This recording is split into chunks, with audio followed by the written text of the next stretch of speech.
Bir çox sahibkar düşünür ki, biznesdə əsas risk satışın az olmasıdır. Amma praktikada ən çox zərər mühasibə səhvlərindən yaranır. Bu gün sahibkarların ən çox etdiyi 7 kritik səhvi izah edəcəyim. Birinci, sənədləri vaxtında toplamamaq və təqdim etməmək. Bir çox sahibkar alış və satış sənədlərini ayın sonunda, bəzən isə daha gec təqdim edir. Bu isə hesabatların səhv getməsinə, xərclərin tanınmamasına və vergi riskinə səbəb olur. Mühasibə sənəd üzərindən işləyir. Sənəd gecikirsə, nəticə də səhv olur. İkinci, şəxsi və biznes xərclərini qarışdırmaq. Eyni bank kartı ilə həm şəxsi, həm də biznes xərcləri edildikdə maliyyə nəzarəti edir. Sonra hansı xərc biznes üçündür, hansı şəxsi ayırmaq çətinləşir. Bu da həm vergi sotunda problem yaradır, həm də real mənfəəti gizlədir.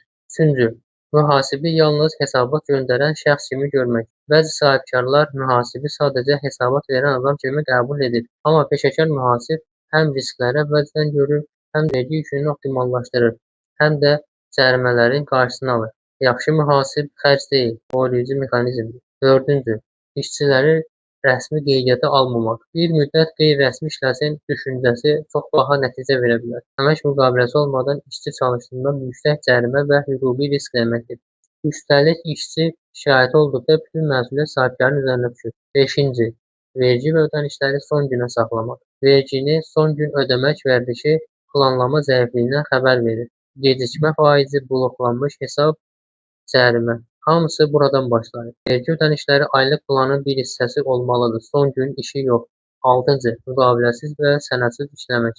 Bəzi sahibkarlar xidmət alır və ya göstərir, amma müqavilə bağlamır. Bu zaman ödəniş edilsə belə xərc rəsmi tanınmaya bilər. Sənəd yoxdursa hüquqi müdafiə deyil. Yeddinci, qanun və qayda dəyişikliklərini izləməmək. Vergi və sosial sığorta qaydaları tez-tez yenilənir. Köhnə qayda ilə işləmək bəzən bilmədən pozuntu etmək deməkdir.